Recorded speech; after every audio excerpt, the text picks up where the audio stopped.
change this up.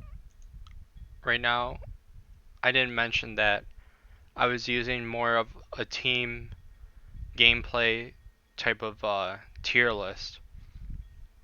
And the teams that I play with, I scrim and play against, like the league. The team average is around diamond. And maybe I'm a little biased and use that for our tier list. But due to, Renegades playing amazingly at MSI and seeing some other teams, I'm gonna also try to base off that a little bit. We saw Renegades pick Yorm a lot. Nika is a god on it.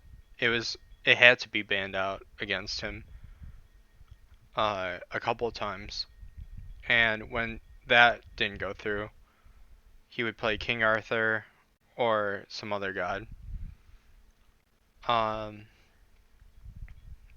But in a team gameplay, like team wise, like where everyone's communicating and talking about it, King Arthur is a lot easier to kill than if you were queuing ranked and just playing solo, because he does require a team to kill easily, and he will require some peel for your carries. Which is why I don't believe that he's up here. And I don't think my team believes that he should be up here either. But guys like Bologna, they can easily dive the backline. And with a new item, Pride Win, it applies to her passive, and the ult protections that she gets from the flag are also calculated before Pride Win.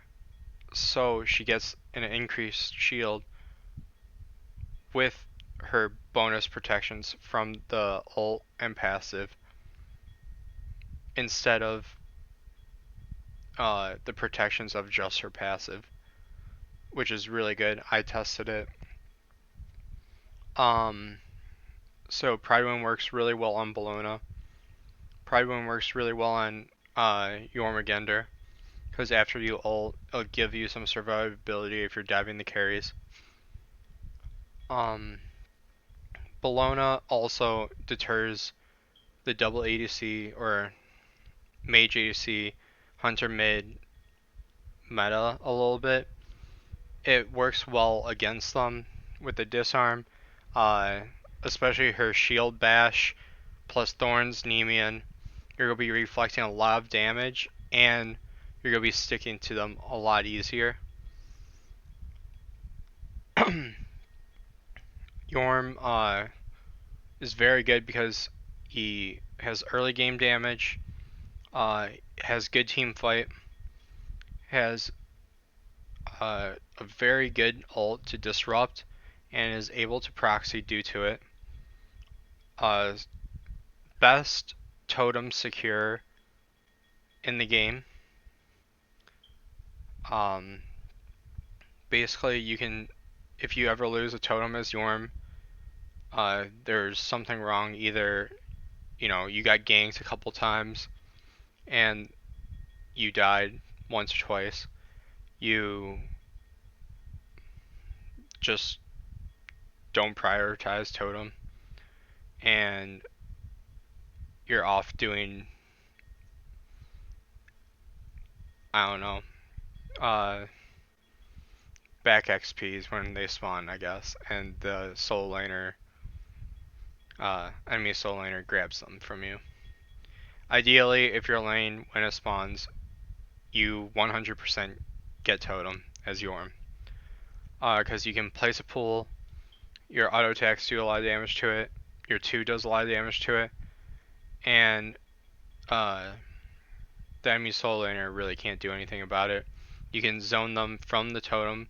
You just place a pool on it, and you can just walk away, clear the wave, and the totem will constantly take damage from the pool and eventually be killed. So I was debating whether or not to put Nike in SS or like S plus S, but she has a lot of good things going for her.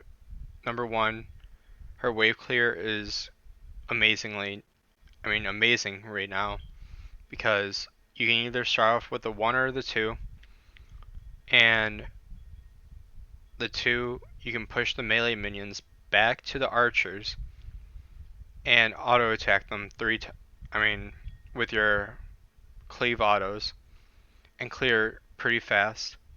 Or you can use the one, whichever one you really prefer. uh, the change from the plan of action to the shield with the other abilities getting buffed. The one having the 3 hits now, which also disarms, which is also very good to get rid of Magi's. The shield that Nike has deters hunter mids with magical ADCs. It deters some hyper carries like Mercury, um, Arachne, Kali, Baka. They can still do their job, but they definitely need to work around Nike when she's with her team. The 3 also is a good escape, good engage, a lot easier hit without having to use 2 abilities, which was part of Nike's big problem. Was that she basically only had 2 abilities outside of the ult, really. And then her ult is really good with Pride Wind because it procs right after you ult. So you get basically about the same shield as you would before. Down to S plus, I talked about King Arthur. In team setting, King Arthur is not as good as these 3. Um, he he has a good early game. His team fighting isn't bad, but his damage late game and his disruption is over a long period of time. If right now there's the solo support start running around, and if you have a high clear lane like a Yorm or a Bellona with a high pressure Guardian, you can invade the King Arthur's blue buff and put him behind. And when King Arthur's behind, it's harder for him to build his energy, puts him behind, easier to poke, and that just makes him more, uh, more like not as effective as he is designed to be, which uh, is why other people value him less. Why we didn't see him picked up, 100%, pick ban rate in MSI. Um, there's just other characters. I think in this league, King Arthur is higher than he should be. I think King Arthur should be S, and uh, I think he should be lower. But in this league, of course, it's gonna be different from like SPL and whatnot. In SPL, I would even argue that he would be like A plus S, somewhere around there. Achilles, even after the nerf, is still really good. Good protections, good health, good damage, uh, has good CC outside of ult. His 2 is probably his best ability. His combat dodge does a lot of damage, and he has a CC immune ult with an execute. I've been playing around with Amma. She has good early damage, but bad wave clear. However, mid game and late game, she shines in, especially in team communication. Uh, Saying like, I have speed boost going on right now, I have power boost going on. Letting your teammate know, like, hey, if we group up here, we can shred this objective. We can, chase down this enemy. Just group up, and we can, uh, do things with Amma. Uh, Also, when you build full CDR on Amma, she has a 45-second cooldown on her ult. You should treat it like a regular ability and use it as often as you can. Don't be afraid to waste it. I'm using air quotes right now, but you can't see. Don't be afraid to, use it or waste it, because it's 45 seconds at max CDR. Pride Wing gives you 20%, which is insane. You get blue buff, that's 30%, and you only need to find 10% somewhere else, maybe Genji's Guard or whatnot. But Pride Win will proc on every single activation of. You'll have the most activations of Pride Win with Amma ult. With Amma ult and Bologna ult, because they're both 75 seconds. And then when you get max CR, it's 45 seconds, which is Pride Win's internal cooldown. So, it gives you more survivability and allows you to dive better. RTO has really good clear, good sustain, good poke, good control. Her late game's kind of a little bit rougher, but her early game makes up for it. And if you can get out of solo a higher level than the rest of the enemy team, you can still do a lot of stuff. The worst part about RTO is that she doesn't have a CC immune ult and her dash is slow. But that's about it. Guan Yu has good team fight, good damage, can be flex jungle. I think I said good ult. Low CDR. You build. Pride Win is still good. Breastplate's still good, but I recommend not getting both because with blue buff that would be 50%. If you want to get, breastplate or Pride Win, it's probably one of the other. They both work amazingly well on Guan Yu. He has sustain for long engagements late game, and 2 of his abilities reduce CDR, which is great.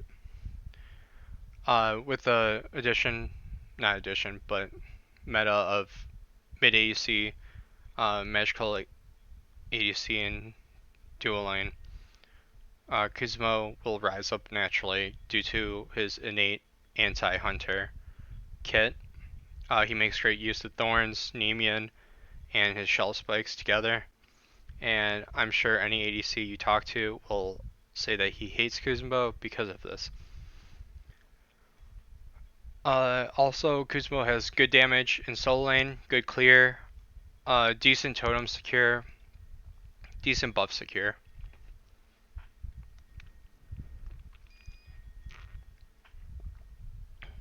Okay, so onto Osiris. Initially, I put Osiris above King Arthur, but I think Osiris late game is just worse than King Arthur. Lane phase, they're about equal. Because King Arthur will always ult use King Arthur's big slash ult on Osiris when he's tethered, and you have ways to escape the tether or whatnot. Osiris will just kind of face tank it. He's not going to die, but he's also not going to beat out King Arthur, really. The big problem with Osiris right now is that you have to decide between Berserkers and Glad Shield. In the Pro League, they're getting Glad Shield because late game, Glad Shield is better than Berserkers, because Berserkers, you won't be attacking as, like, auto-attacking as much as you do in laning phase, and the amount of healing you get and how much healing you can get from Glad Shield late game is way better than Berserkers.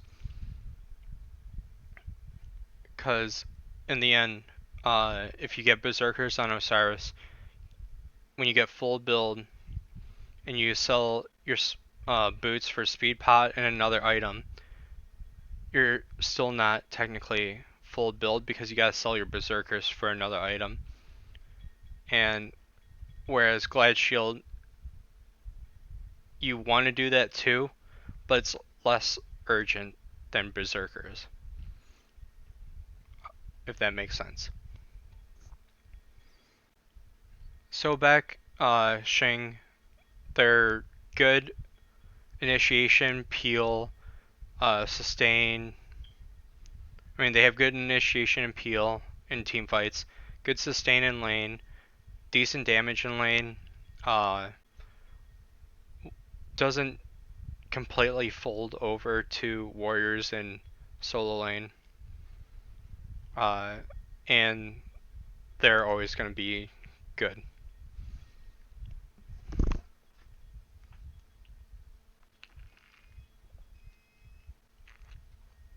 Okay, so Zhang Kui, great sustain in a meta where sprint isn't being picked up as much as Frenzy is.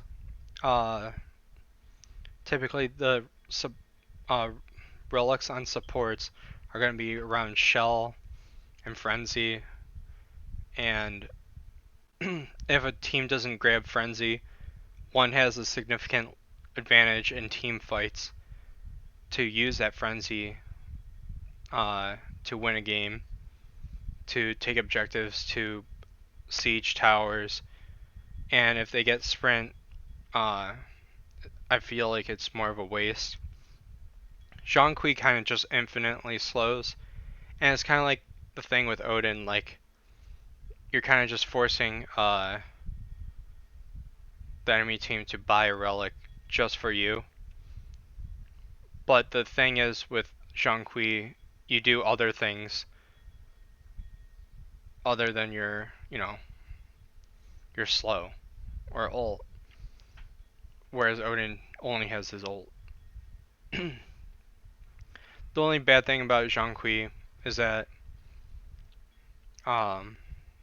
basically anti-heal is pretty prominent, and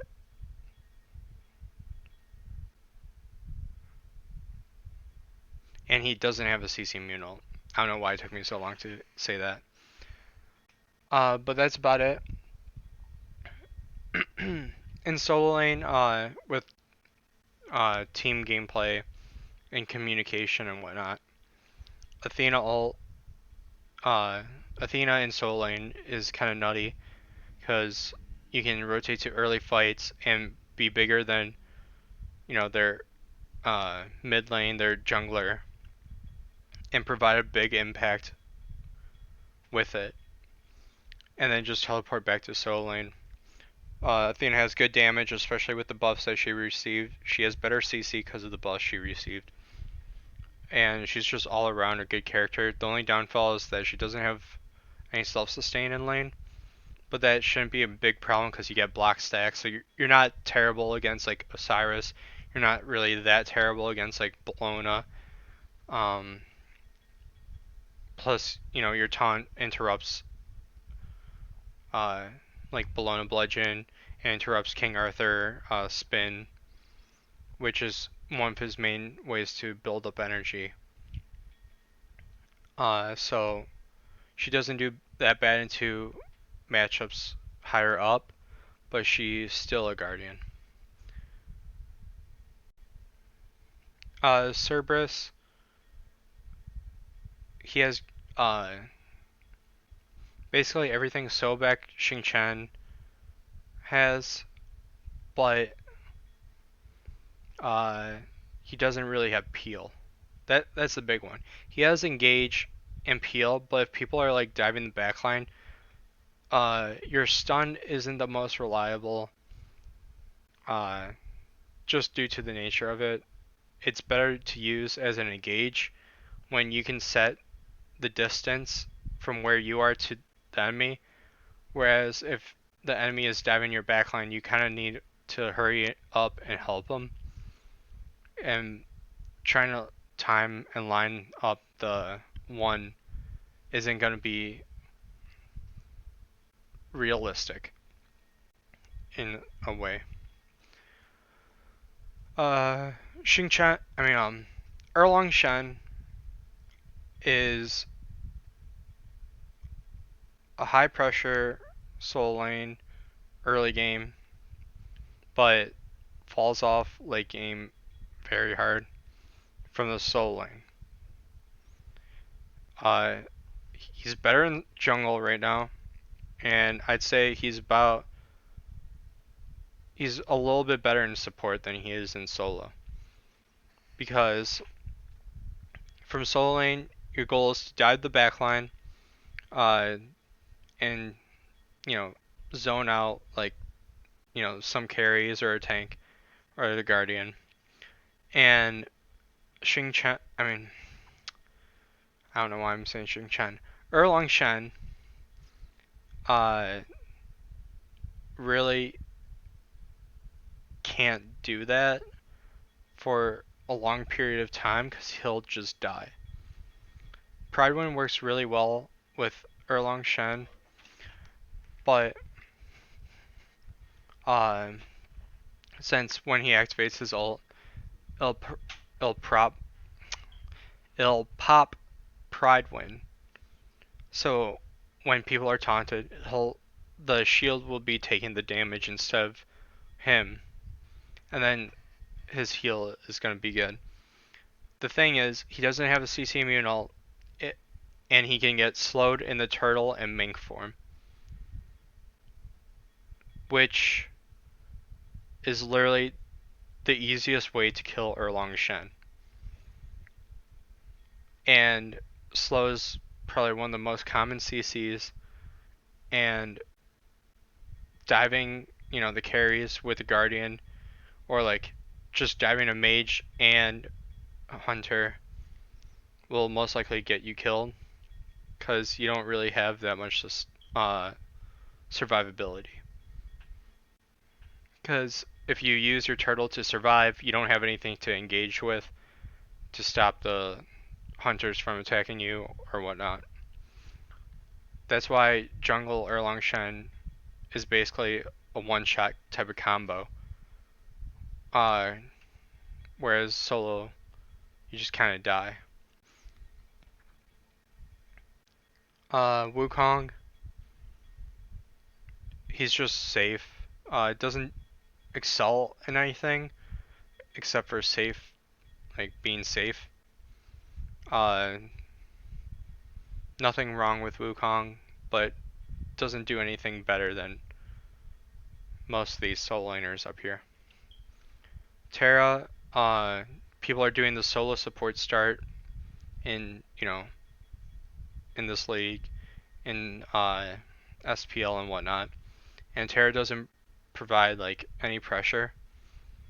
You can try to zone off the wave, so it takes them longer to clear while you clear your blue buff, but you're still gonna lose like 1 or 2 minions.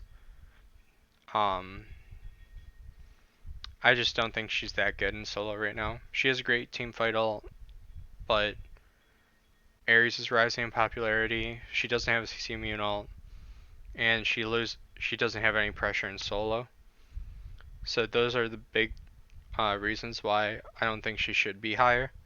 But don't get me wrong, because she's still very good. To A tier, Ares solo.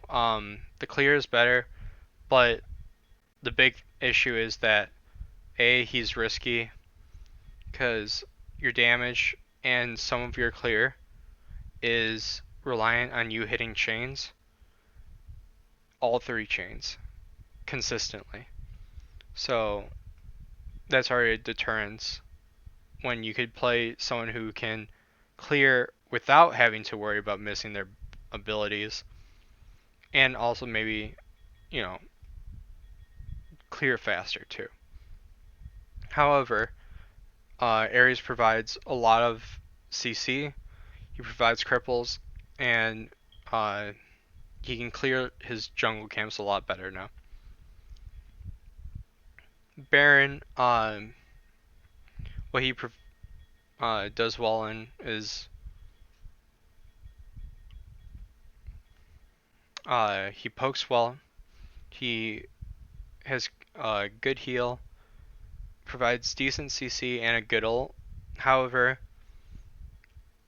the big issue is that he is very easy to kill. He can't frontline like most solo laners have to right now, and he can't dive the backline. So maybe if you pair him with like a Naja support, it could go well. And anti-heal is really relevant right now. I mean, really prevalent. And that's another big issue with Terra, is that Curse Onk kind of frags Terra.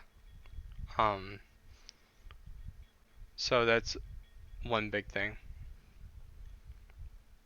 For Hercules, he's risk uh, he's risky, but it's like risk versus reward. We've seen Aurora play him in support, so there's flex potential. But when I was saying that is a lot of risk versus reward, you can pull people out of your team CC / damage, which literally can win or lose you a team fight depending how it plays out. Most likely you'll lose it, but on the rare occasion that you win it, that doesn't happen too often. But some anti-healing with contagion is popular. I don't think that really affects Hercules because he's gonna have anti-heal on him anyways, but he still does his job. Ratatasker, kind of same as Yorm, but without a good late game and a lot squishier. That's what I would put Rat as, and his totem secure isn't as good as Yorm. He's like a watered down Jormungandr in solo lane. That's how I would put him. But he's really fun, and he has sustain. Tier, big issue is you need to buy Blink. In a meta where like solo laners typically buy Teleport, being forced into a second relic isn't good for your team. And if you don't get Blink, Tier doesn't do anything. Most of the time, Tier will be out of position trying to find, plays to help his team, to push them towards your team. And with Contagion, Tier won't sustain in lane as much, thank God.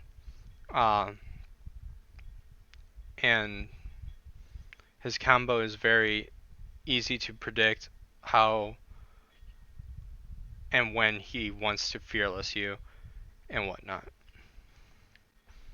Vamana is very good if anti-healing wasn't a thing. Vamana would be like S plus SS if anti-heal wasn't in the game. But with Cursonk, Contagion, Brawlers, Pestilence, even though Contagion and Pestilence don't stack, um, Vamana just lacks survivability in the late game. Ymir, kind of risky, kind of the same like Herc, where one wall could lose you a team fight, same as like Herc with a pluck. Ymir is kind of like that, except Ymir also doesn't have a good ult, I believe. It's like average. It's not bad, but it's not like really good. But he does have good CC outside of the ult. He does have good damage, but he doesn't have sustain and can mess up his team. That's the big issue. And he is a guardian in solo. He'll lose pressure to like some of these other gods. Chunga, big lane bully, but if you steal the blue buff, she kind of falls off. Late game, she falls off because she won't have any CC except for ult, and you're missing a frontliner. Geb, uh, amazing late game, terrible early mid. If you play Geb solo, you're basically giving up everything in your right jungle or your solo lane jungle. You give up totem, which makes your team behind, and lets the enemy team sustain more overall. Pick it if you need it, but it's kind of risky. Just because if you get behind, it's going to be rough for you. But if you stay even or somehow get ahead, you're most likely winning that game. Hades, good early game, good sustain early game, does nothing late game, and anti-heal is running around. So Hades doesn't really do anything late game. Hell, Cursonk messes with her, but she's lane bully. She can sustain through one item of anti-heal. She can also deal enough damage with that one item of anti-heal too. But when it comes to team fight, your team will be missing a frontliner, and CC from the solo lane. Hell provides more of a defense type of attack style, I'd say, where you're most likely defending or contesting like Fire Giant, unless you get ahead where you can just kind of snowball. Not a very good pick, I'd say. Horus, good CC, good healing, good mobility, bad wave clear. Kind of the same with Geb, but Horus is better team fighting than laning. So he's most likely going to be played solo, support, where I believe he's better at. Khepri, is exactly the same as Geb. That's about it. Kumba, has a better laning phase than Geb. Good CC, just doesn't have any self-sustain or really peel, I guess. I mean, Kumba has the mez, but it's not as like crazy as the Geb ult. Pele, she fits into comps that are pick comps, I believe. Most likely, if you play Pele solo, you're gonna constantly try to trade out yourself for one of their carries, because that would be a better trade since you're taking out one of their high damage dealers for someone in the late game that honestly would just get blown up if a tank looks at her. However, her best matchup is against Jormungandr. It's a sleeper pick against Jormungandr. Pele runs down Jormungandr. She can consistently kill him and get his ult off cooldown. Other than that, she typically will. She's typically like a early mid game character in team fights, and when it comes to late game, she has a lot more trouble team fighting and diving the backline, because one slow or one CC can be the end of Pele if she already ulted. Sylvanas,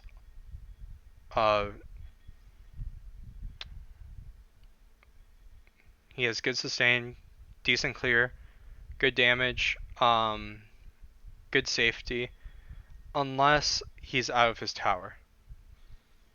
Because Sylvanas is a tree, and he can't move. So what are you going to do against Chalk, who is an axe? The tree will just fall down to the axe.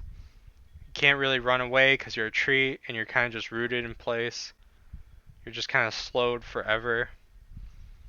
And that's the big thing with Sylvanas solo, is that you get easily picked. And that's about it to it. You just die a lot easier. You don't really have any self-peel for you.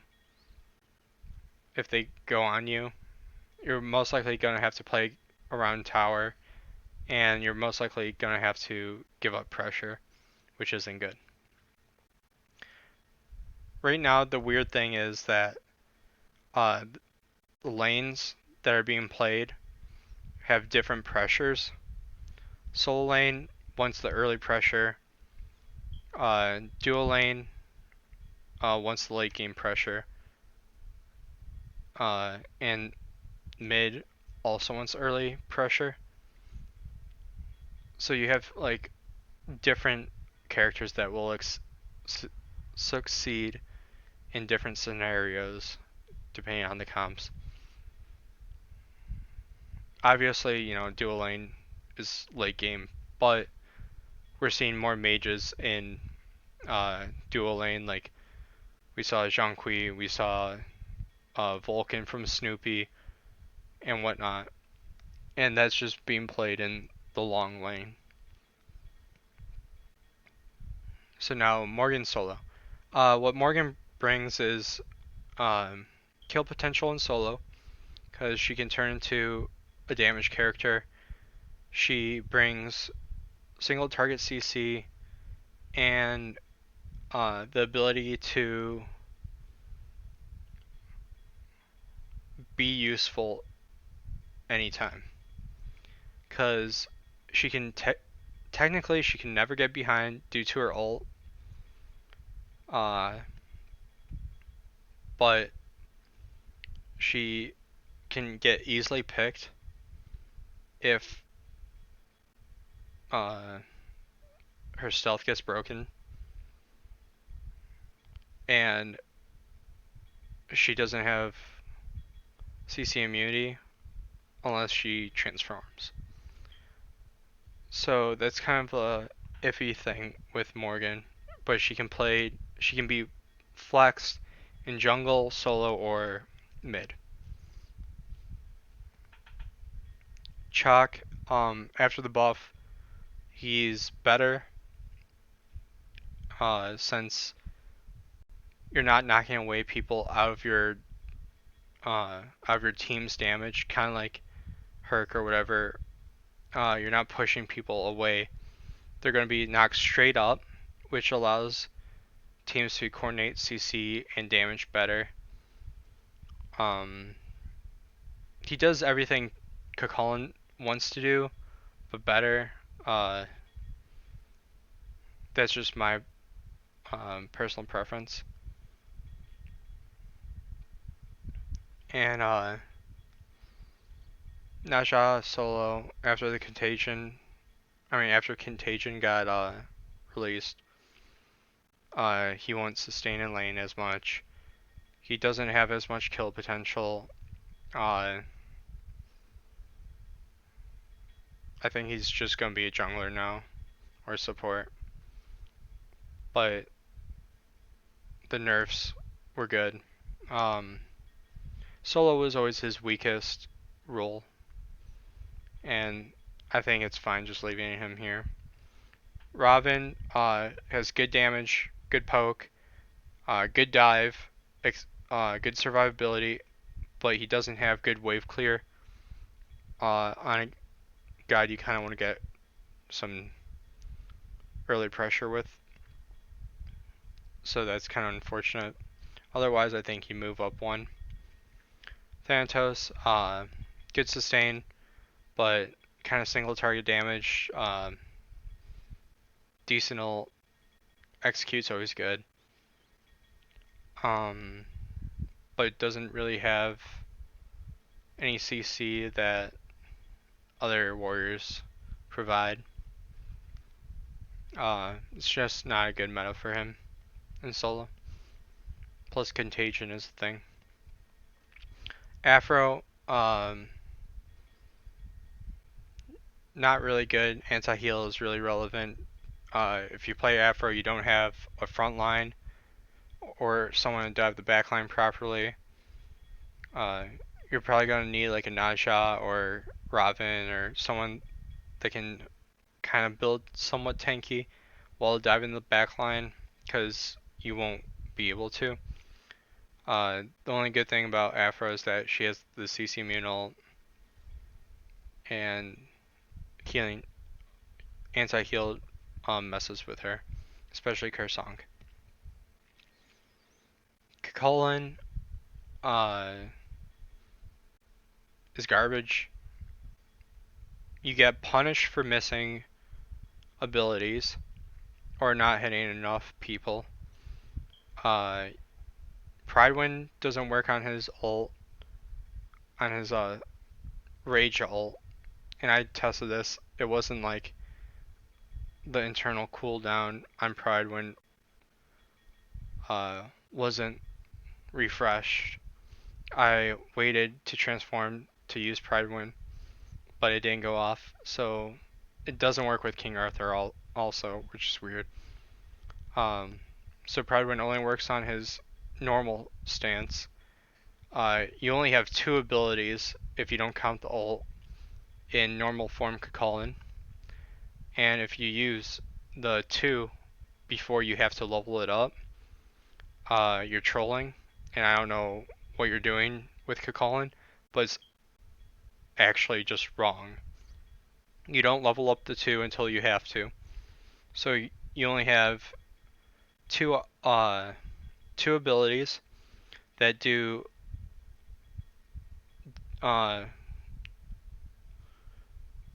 medium level of damage, where he needs to do more to be effective.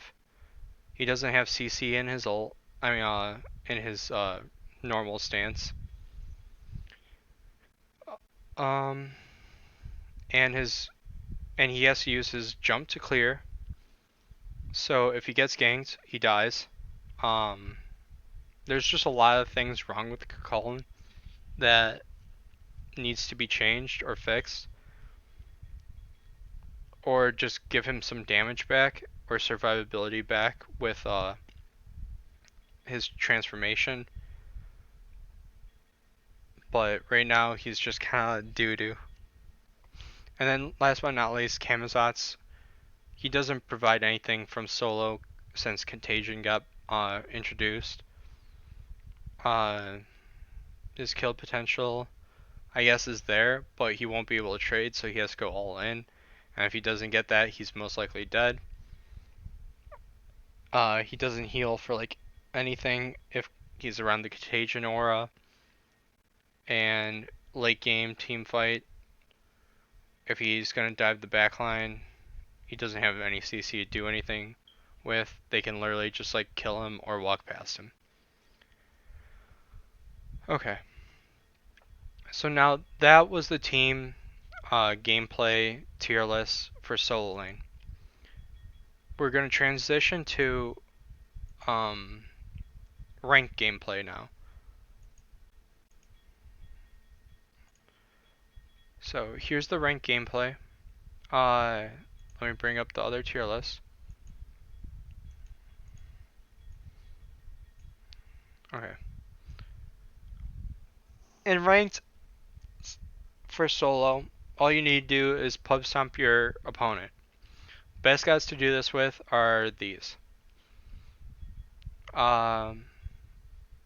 Obviously, things that need communication will be lower in the ranked tier list since you're not going to be communicating with every single member of your team. So Athena is going to be lower and whatnot. Gods like Afro are also lower because you can't really communicate as well with them.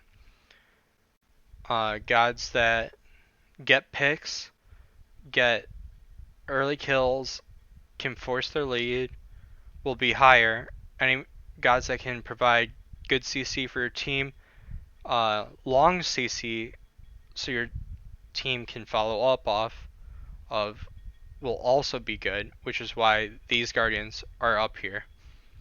Gods that are better early game will also be higher because you can try to make people F6, because sometimes ranked games don't go as long as team gameplay goes, because in team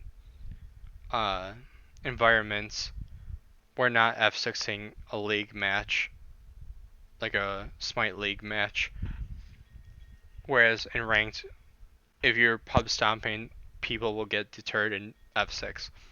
So in solo lane, best guides, just do damage, get pressure, invade, put people behind, and carry. And these are pretty self-explanatory.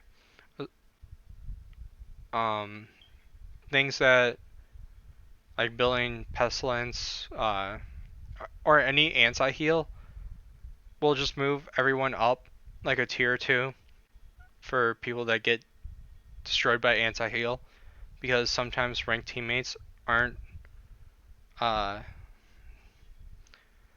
smart and won't buy anti-heal, which allows other gods to be better.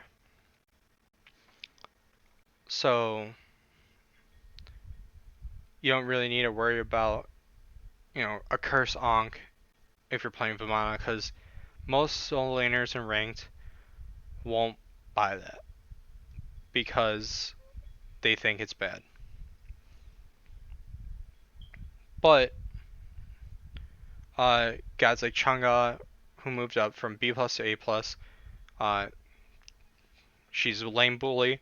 She does a lot of damage. She literally can, kill the backline super easily if Chang'e finds them. And the thing about ranked solo, compared to a team, solo, is that in ranked, you don't get punished for as much stuff as you should, whereas in a team environment, going against another team like scrimming or the Smite League match, people will punish you for your time mistakes. And in ranked, since there's no communication, no one will punish you. Most likely, consistent blue buff invades won't really happen unless the jungler and soul lane are on the same page. Excuse me. So this is why that some gods get moved up a lot further than others. Some gods get moved down because gods that get moved down will need more communication and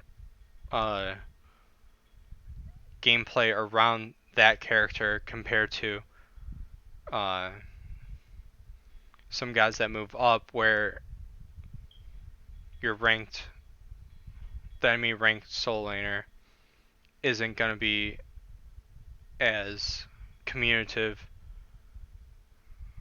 uh, with their team as they should be, or as comparable to a team.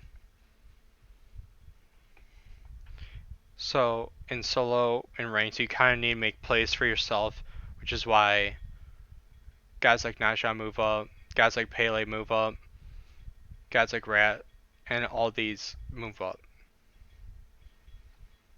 Hope that was a good explanation. I know some people are confused at my last patch notes.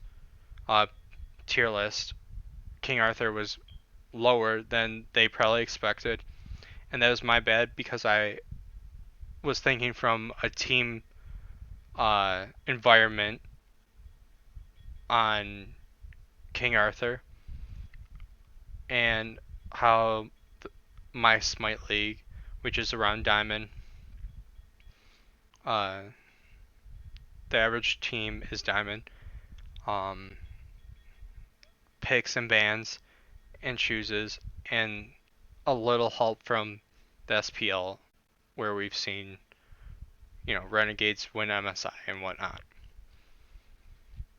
So thank you for watching, and just comment if you think anything is out of place. And that should be good.